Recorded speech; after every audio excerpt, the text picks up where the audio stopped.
आजचा आपला 71वा दिवस बुद्ध आणि त्याचा धम्म या पवित्र ग्रंथाचं विवेचन विश्लेषण आपण मागच्या 70 दिवसापासून आपण या ठिकाणी बघत आहोत। आणि 5व्या खंडामधला जो भिक्खू आणि उपासक कसा असावा या गोष्टीचे विश्लेषण डॉक्टर बाबासाहेब आंबेडकरांनी आपल्याला या ठिकाणी दिले। कारण एक प्रश्न असा पडतो की भिक्खूची संकल्पना का आली असेल किंवा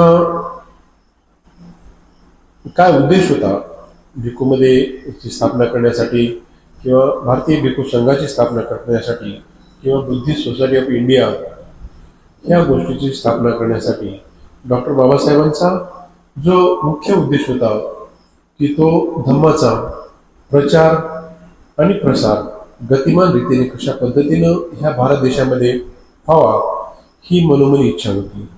आणि आपण बघत आलो की धम्म अधम्म सद्धम्म जेव्हा अधमामध्ये आपल्या डेफिनेशन्स आल्या तेव्हा जो देववाद आहे किंवा ईश्वरवाद आहे, ईश्वराची पूजा, चुकलेल्या आत्म्याची पूजा किंवा देवधर्माची पूजा आणि ह्या ज्या अंधश्रद्धेच्या कल्पनेतून मनुष्याला जर बाहेर काढायचं असेल आणि मग जे पुरोहितशाही हिंदू धर्माची जर नष्ट करायची असेल तर त्याला तोडगा म्हणून ही भिक्खूची संकल्पना डॉक्टर बाबासाहेब आंबेडकरांनी समोर आणली।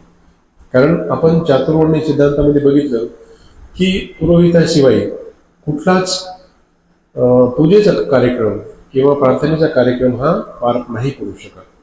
मग डॉक्टर बाबासाहेब आंबेडकरांना तर पूर्ण भारत बुद्धमय करायचा होता।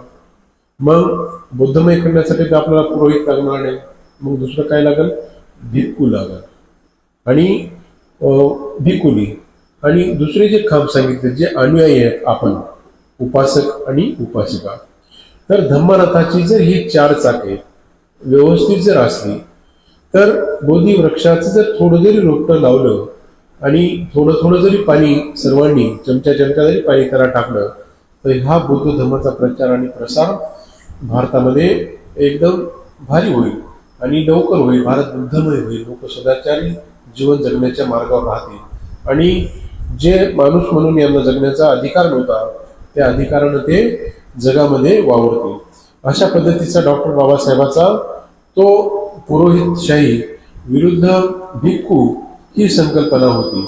आणि आपण बघतो की भारतीय पुजारी किंवा पुरोहिताचा एक असा व्यवसाय आहे की ज्यामध्ये त्यांना योग्यता दाखवण्याची गरज भासत नाही।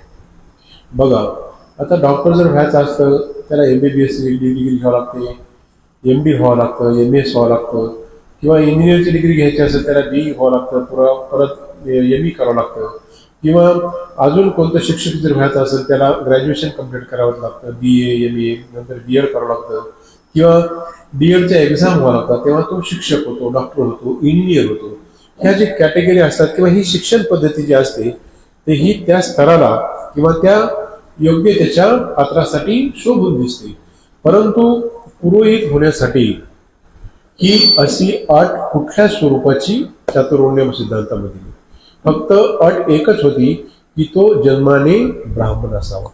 मग तो मूर्ख जरी असला तरी चालेल, तो व्यभिचारी असला तरी चालेल, तो चोर असला तरी चालेल, तो डाकू असला तरी चालेल, तो मद्यपी असला तरी चालेल, फक्त मूर्ख असला तरी चालेल, अज्ञानी असला तरी चालेल, फक्त पुरोहित हा ब्राह्मणच असला पाहिजे ही चातुर्वर्ण्याची भूमिका होती। आणि डॉक्टर बाबासाहेब आंबेडकर तर मग एवढे विद्वान, एवढ्या सगळ्या गोष्टीसाठी जर तुम्ही त्या डिग्र्या लागत असतील, प्राध्यापकासाठी प्रोफेसरची नेटसेटची एक्झाम द्यावं लागते, डॉक्टरसाठी MBBS व्हावं लागतं, इंजिनियरसाठी इंजिनिअरची डिग्री घ्यावी लागते, मग ही पूजा करण्यासाठी अशी योग्यता का नको हा बाबासाहेबांचा सरळ प्रश्न। तुम्हीच जर मानता ना की सर्वच पृथ्वी तलावरती ही देवांची लेकरं आहेत, देवांची माणसं आहेत, मग देवांच्या दृष्टीने जर मानवजात समान असली तर मग काय हरकत आहे, सगळ्यांना पूजा करण्याचा अधिकार का नाही हा बाबासाहेबांचा सगळ्यात मोठा प्रश्न जातपात तोडक मंडळात जे आज जी RSS ची संघटना आहे त्यांचे जे मुख्याधिकारी होते, समजा अध्यक्ष वगैरे कोण जे असतील किंवा त्यांच्या जे संघटना होत्या, तेव्हा त्यांनी त्यांना प्रश्न विचारला होता. 1927 डॉक्टर बाबासाहेब आंबेडकरांनी जाहीर सुद्धा केलं होतं की तुम्ही याच्यामध्ये दुरुस्त्या करा, कारण हिंदू धर्माचा नाश हे हिंदू धर्मच करीत आहे. म्हणून तुम्हाला जर सुधारणा करायची असेल तर तुम्ही असे योग्यतेचे पावलं उचला जेणेकरून हिंदू धर्माचं पुनरुज्जीवन होईल आणि त्याची सदाचाराच्या मार्गावरती स्थापना करण्यात येईल. परंतु तो त्यांनी सिद्धांत बाबासाहेबांचा नाही ऐकला. बाबासाहेबांनी स्पष्टपणे असंच त्यांना सांगितलं होतं की तुम्ही ही पुरोहितशाही जर ठेवायची असेल प्रत्येक देवदेवळामध्ये तर हे सरकारी नोकर ठेवा, हे खाजगीकरण करू नका त्याचं.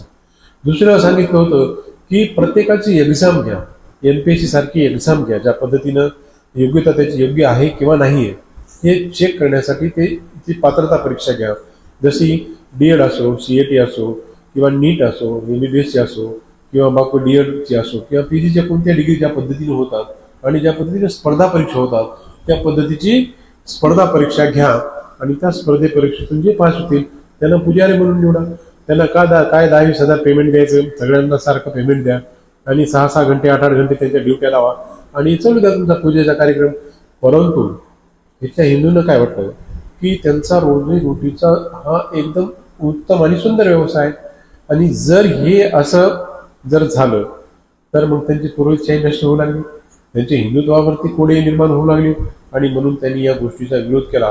बाबासाहेबांना विरोध केला, बाबासाहेबांच्या ज्ञानाला विरोध केला आणि अशा पद्धतीने नंतर बाबासाहेबांनी ही संकल्पना मांडली की याला जर टफ फाईट द्यायची असेल तर भिक्खू संघ असला पाहिजे. म्हणून 5व्या अध्यायामध्ये सुद्धा डॉक्टर बाबासाहेब आंबेडकरांनी भिक्खू कसे असावेत, उपासक कसे असावेत याचं ज्ञान तुम्हा आम्हाला दिलेलं आहे.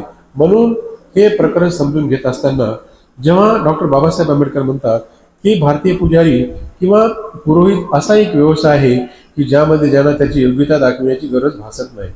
हिंदू पुजारी किंवा पुरोहित याचा असा एकमेव व्यवसाय आहे की ज्याच्यासाठी कोणतीही आचारसंहिता निर्धारित केलेली नाही. असे का व्हावे असा डॉक्टर बाबासाहेबांच्या मनात प्रश्न उत्पन्न होत होते. मग ते याचे उत्तर शोधण्याचा प्रयत्न करतात. त्याच्यामध्ये हिंदू पुजारी मानसिकदृष्ट्या मूर्ख असू शकतो आणि नैतिकदृष्ट्या तो अधर्मीही असू शकतो, तरीही तो पुण्य अनुष्ठान करू शकतो, हिंदू मंदिराच्या गर्भालयापर्यंत प्रवेश करू शकतो, तसेच हिंदू देवतांची पूजा करू शकतो. तो पुजारी पुरोहितांच्या जातीत जन्मास आला असावा एवढीच अट फक्त त्यांच्यासाठी असते. मग बाकी लोकांनी काय पाप केलं? बाबासाहेबांचा हा सरळ विचार करण्यासारखा प्रश्न होता. आणि नंतर हे पुरोहित म्हणजे एक धर्म संकट आहे, हे देवतागणांनी समाजाच्या मानसिक तथा नैतिक पतनासाठी समाजावर लादले आहे. यातून मुक्त होण्यासाठी एकच उपाय आहे, पुरोहित वर्गाला विधेयकाद्वारे नियंत्रित करणे, तसेच लोकांचे अनिष्ट करणे किंवा त्यांची दिशाभूल करणे यावर प्रतिबंध घातला पाहिजे.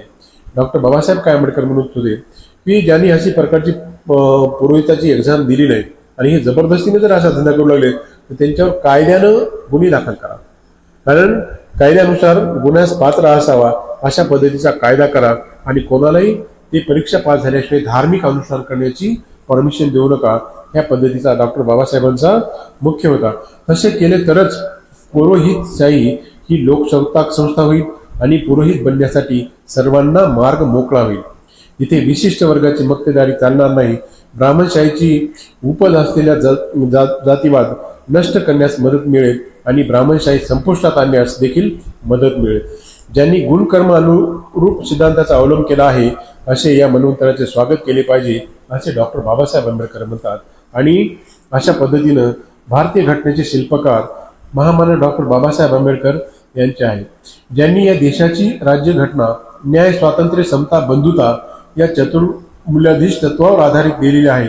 परंतु या देशाचे दुःख असे आहे की स्वातंत्र्यापासून इतक्या वर्षाचा काळ लोटला तरी राज्यघटनेतील अपेक्षित सामाजिक लोकशाही अजूनही उदयास आली नाही.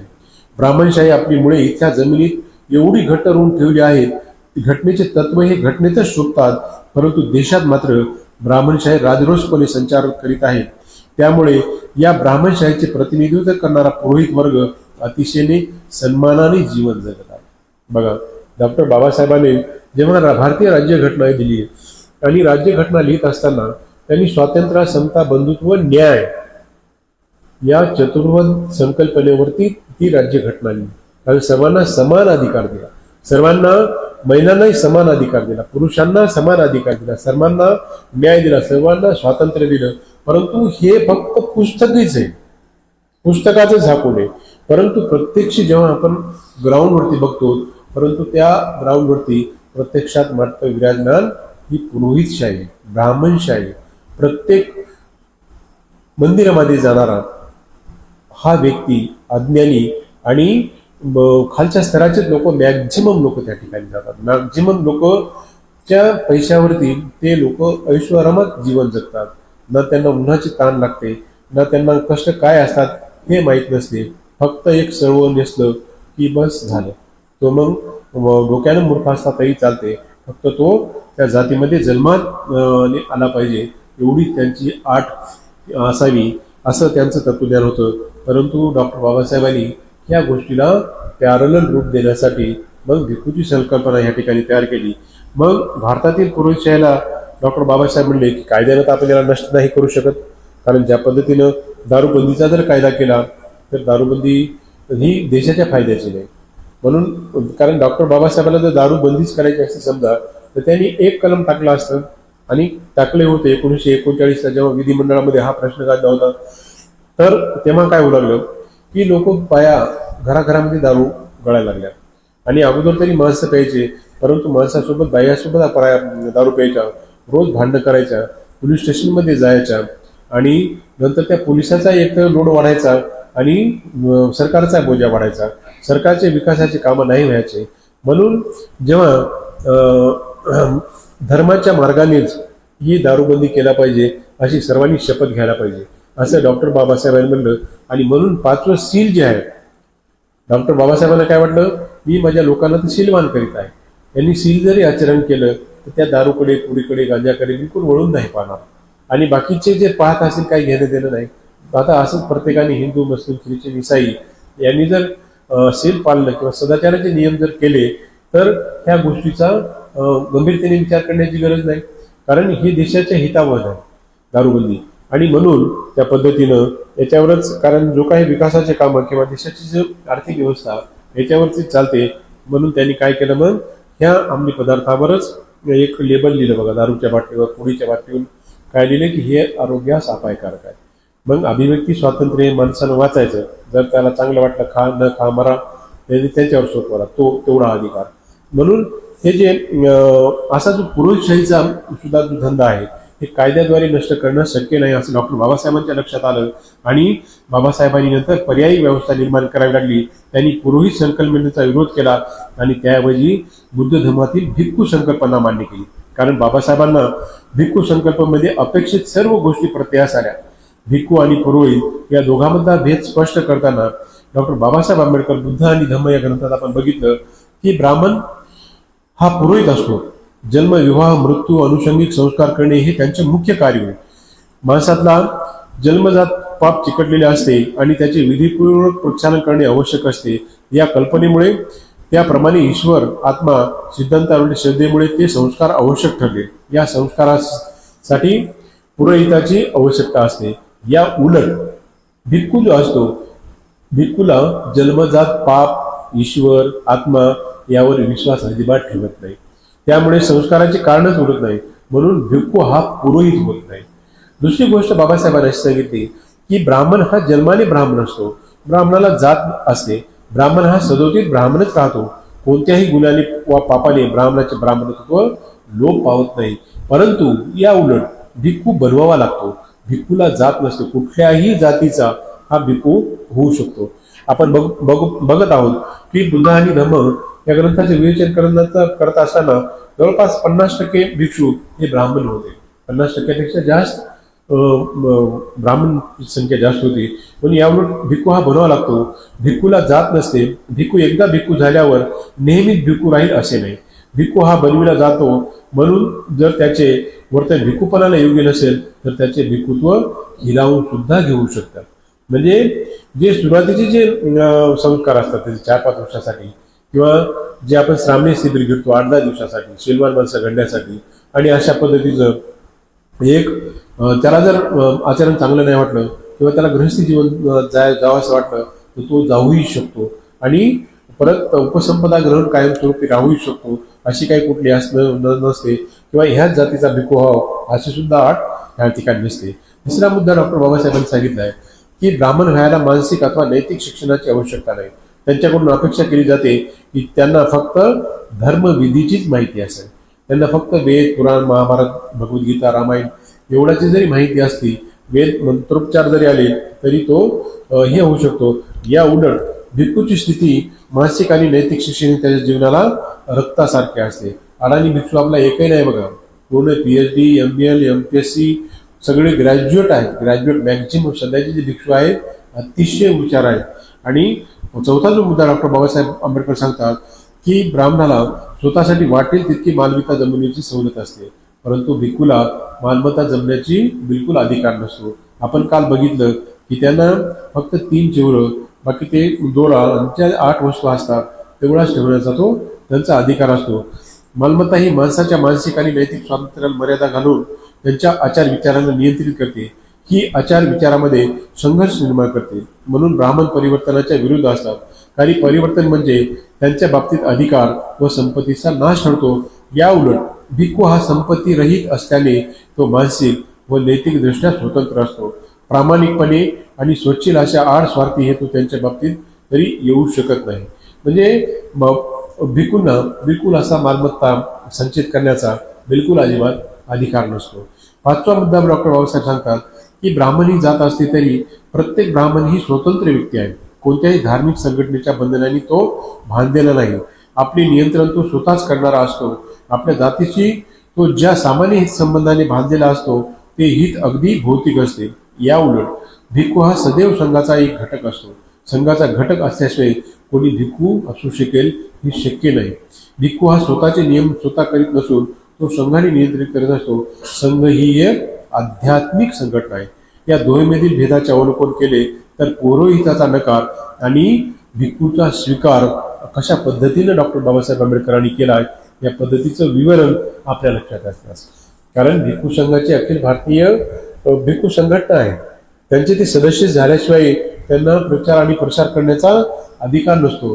त्यांना जे अध्यक्ष आहेत ते त्यांना आयडेंटिटी कार्ड देतात की यांची उपसंपदा झाली आहे, की श्रामणीर आहेत. आपल्या आता घरी समजा एखादे आले तर ते म्हणजे श्रामणीर आहेत की पक्के भिक्खू आहेत त्याच्यासाठी त्यांच्याकडे आयडेंटिटी कार्ड असते. आणि जे श्रामणीर आहेत तर ते काही टेम्पररी असतात भिक्खू, आणि जे उपसंपदा असतात थेरो, महाथेरो असे परमनंट सेवा देणारे असतात. हा त्याच्यामधला फरक असतो. आणि ते गृहस्थी असल्यामुळे आपण त्यांचा यथोचित सत्कार हा केलाच पाहिजे. त्यांना किमान भोजनदान, चिवरदान आणि अशा पद्धतीनं टिकटाला साठी जो धम्मदान किंवा असे आपण त्यांना सेवा आपण त्या ठिकाणी करू शकतो. आणि म्हणून अशा पद्धतीचं डॉक्टर बाबासाहेब आंबेडकरांनी ज्या घटनेचं या ठिकाणी विवरण केले. म्हणून या देशामध्ये खऱ्या अर्थाने सम्यक समाजाची निर्मिती करायची असेल तर पुरोहितेचा अभेर आणि भिक्खूंना वंदन करण्याची आपली मानसिकता तयार झाली पाहिजे. बाबासाहेबांनी बुद्ध धर्माचा उदय आणि अस्त या भाषणात पुरोहिताविषयी स्पष्टपणे म्हटले आहे की भारतात प्राचीन काळापासून ज्याप्रमाणे ग्रामदेवता, प्रदेश देवता, वनदेवी, नद नदी देवी इत्यादी देवता होत्या व त्यांची पूजा होत होती, त्याचप्रमाणे कुलदेवताही होत्या. राजे लोक व धनिकाच्या कुलदेवतांची पूजा बहुधा ब्राह्मणाद्वारे होत असे. त्यामुळे राजमहालामध्ये कुलदेवतेच्या पूजेसाठी जाणारे ब्राह्मण राणीच्या मध्यस्थीने राज्यशासनावर आपला प्रभाव चालवित असत. त्या प्रभावाचा उपयोग करून त्यांचा निरंतर वर्चस्वाला बाधक होणाऱ्या बौद्ध धर्माची मुळे खणून काढण्याचा ते प्रयत्न करत असत. सम्राट अशोकाच्या काळात या कुलदेवता पूजेची निंदा करण्यात आली. सम्राट अशोक म्हणतो, मी बौद्ध धर्माचा मार्गाचे अनुसरण करीत असल्यामुळे मला दुसऱ्या कोणत्याही देवदेवताची पूजा करण्याची गरज नाही. अशोकाने आपल्या प्रशासनाधिकाऱ्यांना आदेश देऊन कुलदेवतांच्या मूर्ती काढून टाकल्या व ब्राह्मणावर फार मोठा आघात केला. त्यामुळे त्याच्या उपजीविकेला व धूर्त प्रचाराला फार मोठा धक्का बसला. आधुनिक काळात डॉक्टर बाबासाहेब आंबेडकर बुद्ध धर्माची दीक्षा देऊन पुरोहितशाहीला फार मोठा धक्का दिला. बघा, सम्राट अशोकाच्या काळापासून जेव्हा सम्राट अशोकाने बौद्ध धर्माची दीक्षा घेतली आणि बौद्ध धर्माचा प्रचार आणि प्रसार हा फार झपाट्याने भारतामध्ये बसवतात. काय तर पूर्ण देशामध्ये प्रचार आणि प्रसाराचं कार्य केलं. आणि त्याच्यानंतर हजारो वर्षाच्या नंतर जर कोणी उदयास आला असेल, जर कोणी महामानव जन्मला असेल, तर ते फक्त डॉक्टर बाबासाहेब आंबेडकर. कारण डॉक्टर बाबासाहेब आंबेडकरांना असंख्य यातना सहन करून हा प्रवास त्यांना गाठता आला. कारण बघा, त्यांचं बाबासाहेबांचं आयुष्य पूर्ण हिंदू धर्मातच गेलं, टोटली हिंदू धर्मात गेलं. फक्त बौद्ध धर्माचं त्यांना आनंद कमीत कमी म्हणजे 3 ते 4 आठवड्यात त्यांना त्या गोष्टीचा आनंद, महिना 2 महिने समजा जे काही 56च्या नंतर डिसेंबरपर्यंत जे काही कालावधी होता तेवढाच बुद्ध म्हणून डॉक्टर बाबासाहेब आंबेडकरांना म्हणजे बघता आलं बौद्ध या नात्यानं. आणि अजून जर डॉक्टर बाबासाहेब आंबेडकर एक 2-3 वर्ष जर राहिले असते तर निश्चितच हा भारत देश पूर्णतः बौद्धमय झालाच असता. परंतु अजूनही काही वेळ गेलेली नाही. कारण आपल्याला माणसं सदाचारी करण्यासाठी आपल्या घरापासून आपल्याला सुरुवात करावं लागेल. कारण आपण बघितलं की उपासक कसा असावा, भिक्खू कसा असावा, भिक्खूचे आपण विस्ताराने ह्या ठिकाणी बंधनं कशा असतात हे सुद्धा बघितले. म्हणजे आपल्याला तरी सुद्धा आपण काय करतो बघा, पूजा करण्यासाठी बघा, लिंब कापण्यासाठी एखाद्याचं सैलानी बाबाचा गल्लोगल्ली माणूस फिरतोच, त्याच्या हाताने आपण पूजा करतो. बकरं कापायचं असेल तिथे एखादा पटका बिटका बांधलेला माणूस असतो, त्याची पूजा करतो, त्याला आपण काय जे धर्मदान द्यायचं देतो. म्हणजे आपण ह्या कळत न कळत काय करतो की ह्या पुरुषाला आपण जवळ करण्याचा प्रयत्न करतो. म्हणजे तात्पर्य काय की आपण हिंदू धर्मामध्ये आचरणानं, नैतिक आचरणानं प्रवेश करतो. त्या अर्थी म्हणजे आपण ह्या आपल्या धर्माला ग्लानी आणण्याचा प्रयत्न करतो.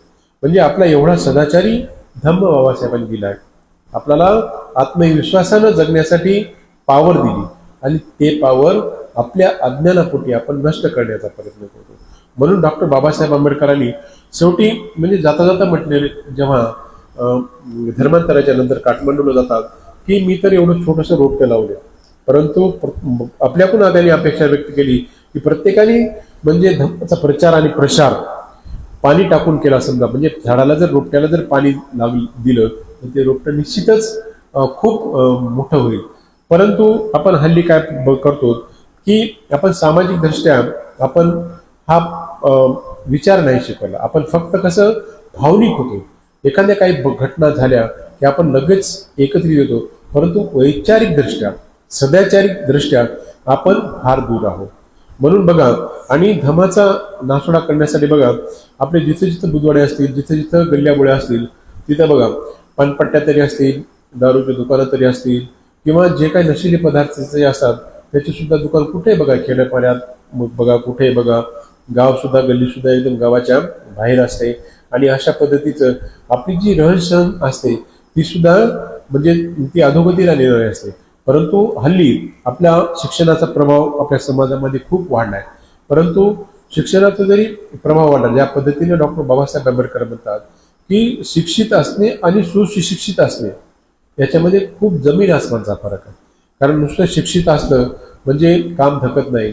शिक्षित नुसतं पगारी घेण्यासाठी किंवा नोकरी करण्यासाठी न राहता धम्माचा प्रचार आणि प्रसार जर प्रत्येकाने केला तरच त्या खऱ्या अर्थानं त्या शिक्षित माणूस हा सुशिक्षित होईल आणि अज्ञानी लोकांना ज्ञानाचा अमृत प्राशन करेल. आणि बाबासाहेबांचा धम्म ज्या गतीनं वाढायला पाहिजे त्या गतीनं वाढण्यासाठी प्रेरणादायी ठरेल. म्हणून आपण हे सामाजिक कार्य करत असताना आपण समाजाचं, धम्माचं वाढ कशा पद्धतीने होईल याकडे आपण जातीने लक्ष दिलं पाहिजे. डॉक्टर बाबासाहेब आंबेडकर म्हणतात आपल्या श्रमाचे 20वा भाग तरी आपण धम्म कार्यासाठी खर्च केला पाहिजे. आणि बघा, तुम्ही एखाद्याला अन्नदान देऊन बघा, एखाद्याला पैशाचं दान देऊन बघा आणि तुमच्या मानसिकतेचं एक काउंटिंग करा, तुम्हाला एवढं सॅटिस्फाय वाटतं, एकदम सॅटिस्फाय. कारण मनोपुब्बं गमा धम्म मनुसिठ्ठा मनोमया मन साचे पदुठ्ठेन भासती वा करू. म्हणजे जे काही घटना, क्रिया, प्रक्रिया होतात हे आपल्या मनाशीच निगडित आहे. म्हणून जे पंचशील घेतो तर काय नाही करायचं हे घेतो. चोरीपासून दूर राहायचं, चोरीपासून दूर राहायचं, याच्या विरुद्ध काय करायचं, आपण दान पुण्य केलं पाहिजे.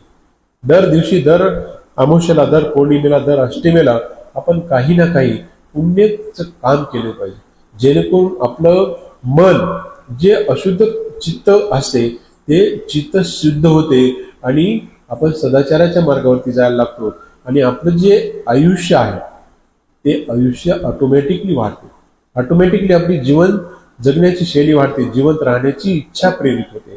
कारण आपल्यातला राग लोप पावतो, आपल्यातला लोभ पावतो, आपल्यातला द्वेष लोप पावतो. आणि ह्या राग लोभ आणि द्वेषाला डॉक्टर बाबासाहेबांनी अग्नीची रूप दिली, अग्नीची रूप दिली. म्हणून हे करत असताना ह्या अग्नी आपण मनातून काढून आपण माणूस म्हणून, कारण आपल्याला मन आहे, मन आहे म्हणून आपल्याला माणूस म्हणतात. आणि बघा, एक तुम्हाला गोष्ट सांगतो. एक खूप मोठा महाराज होता बघा, खूप मोठा राजा. एक दिवस आपल्या सारथ्यासोबत रथामध्ये बसून निघाला. रथामध्ये बसून निघाल्याच्या नंतर त्याला रोडच्या बाजूला एक खांबा झोकाळ झालेला माणूस दिसला, लोहार, जो की त्याच्यात एक अवजारावरचे साहित्य हे तो करत होता. त्याच्या अंगावरती खूप घाणेरडे कपडे होते आणि तो घामाने पूर्ण लटपट झालेला होता, अग्नी समोर होता. आणि डॉक्टर बाबासाहेबांना खूप दया आली त्यांची, म्हणजे त्या राजाला खूप दया आली. आणि दया आल्याच्या नंतर त्या माणसाला आपल्या रथामध्ये बसवतात आणि त्याच्या मळ्यावरती घेऊन जातात. मळ्यावर नेत असताना त्या राजानं त्याला चंदनाची बाग ही भेट देतात. 22 एकरची बाग, छोटे छोटे त्या ठिकाणी रोपटे लावलेले असतात आणि त्याला ते देऊन टाकतात की बाबा तुझी म्हणजे अवस्था चांगली होईल, तू गरिबीतून मुक्त होशील आणि तुझं चांगलं भलं होईल, तुझं कल्याण होईल, तू खूप मोठा श्रीमंत होईल. तो जातीने लोहार होता, कारण धातू तापून तो कुऱ्हाडी बनवायचा, काही हत्यारा बनवायचा, अवजारा बनवायचा. आणि नंतर तो राजा चालला गेला, त्यांच्या देशामध्ये चालला गेला. गेल्याच्या नंतर परत 10-20 वर्षांनी तो रिटर्न आला. परत त्याने सारथ्याला त्या रस्त्यावरून जात असताना, हायवेवरून जात असताना लक्षात आलं की अरे यार, आपण चल बरं जाऊन आपण त्या बाग दिलेल्या माणसाला आपण भेटून येऊयात. त्या राजाला वाटतं त्यात एक खूप चापातमध्ये बिल्डिंग बांधली असेल, त्याने खूप श्रीमंत झाला असेल, यानं कपडे मस्त इस्त्रीचे घातले असतील, व्यवसाय सुद्धा त्यानं बंदच केला असेल आणि खूप म्हणजे मोठा व्यक्ती झाला असेल, सुधारला असेल. नंतर तो राजा येते. राजा आल्याच्या नंतर त्याला आवाज आहे, सारथ्याला पाठवतो, जा बोलून आण त्याला. तो जातो, सारथी त्याला बोलून आणतो. येतात, तो राजा पाहतो आणि राजा पाहिल्याच्या नंतर हे परेशान होते. राजा म्हणते, मग काय झालं तुला? मी चंदनाची बाग दिली होती 22 वर्षापूर्वी आणि तू त्याचं काय केलंस? ते म्हणते, महाराज, तुम्ही जी बाग दिली तेव्हा रोपटे छोटे छोटे होते, मी त्याला थोडंसं पाणी घातलं, त्याला वाढवलं, नंतर तासलं, नंतर वृक्ष मोठे झाल्याच्या नंतर एक कुऱ्हाड घेतली आणि त्याला कुऱ्हाडीचा पूर्ण ती बाग तोडली, त्याचं पद्धतशीर झाडं वेगळे केले, पाने वेगळे केले आणि जेवढे काही खोडं होते उंच उंच ते मी पूर्ण जाळले. आणि जाळल्याच्या नंतर जेवढा कोळसा होता तो कोळसा मला जेवढा व्यवसायासाठी वापरायचा होता तेवढा मी व्यवसायासाठी वापरला आणि उरलेला जो कोळसा होता माझ्या सर्व नातेवाईकाला दिला आणि अशा पद्धतीनं ती बाग मी नष्ट केली. ते राजा कपाळावरती असा हात मारून घेते. बरं म्हणते, थोडं तरी एखादं लाकूड शिल्लक आहे का त्या बागेचं? नंतर तो व्यक्ती घरामध्ये जातो, पाहतो जर आता एवढी मोठी बाग दिल्याच्या नंतर थोडं तरी लाकड का, पाहतो तो कुऱ्हाडीच्या दाण्याला थोडंसं एवढंसं लाकूड होतं. नंतर त्याला परत रथामध्ये बसवतात आणि त्या चंदनाच्या व्यापाऱ्याकडे त्याला घेऊन जातात आणि त्याचं ते मूल्य त्याला करायला होतात आणि त्याला एवढे मोठे पैसे हे तो व्यापारी देतो. आणि नंतर तो गृहस्थ कपाळावरती हात मारून घेतो आणि कपाळावरती हात मारून घेण्याच्या नंतर याला तर 22 एकरची बाग, चंदनाची अख्खी बाग याला प्रचंड दिली होती, परंतु त्यानं त्या बागेचा पूर्णतः कोळसा केला. आणि तो बाग देणारा दुसरा तिसरा कोणी नव्हता, डॉक्टर बाबासाहेब आंबेडकर होते. डॉक्टर बाबासाहेब आंबेडकरांनी आपल्याला 1956ला त्रिशरण पंचशील देऊन 22 प्रतिज्ञाची शपथ दिली. 22 प्रतिज्ञा दिल्या. 22 प्रतिज्ञा म्हणजे 22 एकरची बाग. आणि ही बाग, ही 22 प्रतिज्ञा आपण पशूची हत्या करून, सैलानी बाबाच्या नादी लागून, लिंबू मिरच्या कापून, आपण अशा अघोऱ्या प्रथा हे करून आपण ह्या बागेचा कोळसा करावा. म्हणजे उपासकानं जे कर्तव्य डॉक्टर बाबासाहेब आंबेडकरांनी मनीषा व्यक्त केली होती काठमांडू येथे, आपण ह्या धम्माचा असा कोळसा करू नये. आपलं जीवन माणसाला फक्त एकदाच आहे. त्याच्यामुळे बाबासाहेबांनी आपल्याला जेव्हा आपलं हे होते लग्नविधी होते तेव्हा पहिली त्यांनी मंगलाष्टक दिले, असवेनेच बालाना पंडितानाच सेवाना पूजेचे पूजनी आणि येत मंगलम. मूर्खाच्या नादी लागू नका, पूज्य लोकांची पूजा करा आणि धम्माचे पायिक बना, तर तुमचं आयुष्य हे सदाचाराच्या मार्गावरती जाईल. म्हणून ह्या जे धम्मरूपी ह्या जे 22 प्रतिज्ञांची आपण जी राख रांगोळी करीत आहोत, ही राख रांगोळी न करता आपल्या परिवारातले जे कोणी सदस्य असतील अशा अघोरी प्रथा करणारे, अविद्येच्या मार्गावरती अवलंबून करणारे ह्या परिवाराला जर आपणच नाही रोखलं तर दुसरी माणसं कोणी येऊन रोखणार का? खाणारे तर पुष्कळ येतात. तुम्ही एक बकरं कापण्यात आले कमी पडले म्हणतात, मिरची कमी पडली म्हणतात, आळणी झालं म्हणतात, एखाद्याला म्हणतात शिजलंच नाही म्हणतात, मग पोट दुखारे म्हणतात, कंदुरीला जाऊन मरणाचं खाते, परत तुमचं गुण जाते. पण त्यानं काय बेनिफिट होते का? त्याचे बेनिफिट होते का? नाही. जर तुम्हाला बळी द्यायचा असेल तर एखाद्या लेकराचा द्या, तुमचा स्वतःचा पाय द्या, हात द्या, एखादा डोळा द्या, म्हणजे तुम्हाला देव प्रसन्न होईल, असं डॉक्टर बाबासाहेब आंबेडकर म्हणतात. म्हणून ह्या अविद्येच्या अज्ञानातून आपण बाहेर आलो पाहिजे. आपल्याचा अहंकार हा बाजूला काढला पाहिजे आणि आपण हे ज्ञानी मार्गानं आपण पुढं गेलं पाहिजे. हाच संदेश सांगून आपण आज या ठिकाणी थांबूया. उद्या ग्रहस्थाविषयी, मुलांविषयी, मुलींविषयी अजून विने या ठिकाणी शेवटच्या अध्यायात आलेले आहेत, आपण ते या ठिकाणी पाहूयात. आणि धम्माचा जो हा बगीचा आहे, हा बगीचा सर्वांनी फुलवण्यासाठी आपण अहोरात्र आपल्या पद्धतीनं जेवढा वेळ देता येईल, जेवढं कार्य करता येईल तेवढं सातत्यानं करून आपण बाबासाहेबांच्या ऋणातून मुक्त होण्याचा या ठिकाणी प्रयत्न करूयात. अशी शपथ घेऊन या ठिकाणी थांबूयात. सर्वांनी हात जोडायचे. भवतु सब मंगलम रक्षन्तु सब देवता सब बुद्धानुभावेन सदा शान्ति भवन्तु ते. भवतु सब मंगलम रक्षन्तु सब देवता सब धम्मानुभावेन सदा शान्ति भवन्तु ते. भवतु सब मंगलम रक्षन्तु सब देवता सब संघानुभावेन सदा शान्ति भवन्तु ते. बुद्धं नमामि, धम्मं नमामि, संघं नमामि. सर्वांना जय भीम. सर्वांचे धन्यवाद.